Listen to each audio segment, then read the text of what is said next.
സ്റ്റേജിൽ നിന്നും വീണ് ഗുരുതരമായി പരിക്കേറ്റ് ചികിത്സയിൽ കഴിയുന്ന ഉമാ തോമസ് MLAയുടെ ആരോഗ്യനിലയിൽ മികച്ച പുരോഗതി ഉണ്ടാകുമെന്ന പ്രതീക്ഷയിൽ ഡോക്ടർമാർ. മരുന്നുകളോട് ശരീരം മികച്ച രീതിയിൽ പ്രതികരിക്കുന്നുണ്ടെന്ന് വ്യക്തമാക്കുന്നതാണ് നിലവിലെ മെഡിക്കൽ ബുള്ളറ്റിൻ. ശ്വാസകോശത്തിലുണ്ടായ അണുബാധ കുറയുന്നതിനനുസരിച്ച് വെന്റിലേറ്ററിൽ നിന്നും മാറ്റാൻ കഴിയുമോ എന്നതിൽ പരിശോധന തുടരുകയാണെന്ന് ആശുപത്രി അധികൃതർ അറിയിച്ചു. ഉമാ തോമസ് MLAയുടെ ആരോഗ്യസ്ഥിതി സംയുക്ത മെഡിക്കൽ ടീം വിലയിരുത്തി. ആരോഗ്യമന്ത്രി വീണ ജോർജ് പ്രത്യേക വിദഗ്ധ സംഘവുമായി നിരന്തര ആശയവിനിമയം നടത്തുന്നുണ്ട്. അണുബാധയുടെ പ്രതിരോധത്തിനും നിയന്ത്രണത്തിനും പ്രത്യേക മുൻകരുതൽ സ്വീകരിക്കണമെന്ന് മന്ത്രി നിർദ്ദേശം നൽകിയിട്ടുണ്ട്. പൂർവ്വസ്ഥിതിയിലേക്ക് ഉമാ തോമസ് തിരിച്ചുവരുമെന്ന ശുഭപ്രതീക്ഷയിലാണ് ബന്ധുക്കളും സഹപ്രവർത്തകരും.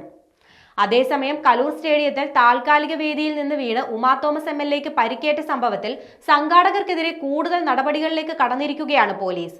വേദി നിർമ്മിച്ചത് അശാസ്ത്രീയമായാണെന്ന് റിമാൻഡ് റിപ്പോർട്ടിൽ വ്യക്തമാക്കുന്നുണ്ട്. കേസിൽ 5 പേരെ പ്രതി ചേർത്തു. മൃദംഗവിഷൻ MD നികോഷ് കുമാറാണ് കേസിലെ 1ാം പ്രതി. ഷമീർ, ജനീഷ്, കൃഷ്ണകുമാർ, ബെന്നി എന്നിവരാണ് 2 മുതൽ 5 വരെയുള്ള പ്രതികൾ. പ്രതികളായ ഷമീർ, ബെന്നി, കൃഷ്ണകുമാർ എന്നിവർക്ക് ഇന്നലെ മജിസ്ട്രേറ്റ് കോടതി ജാമ്യം നൽകിയിരുന്നു.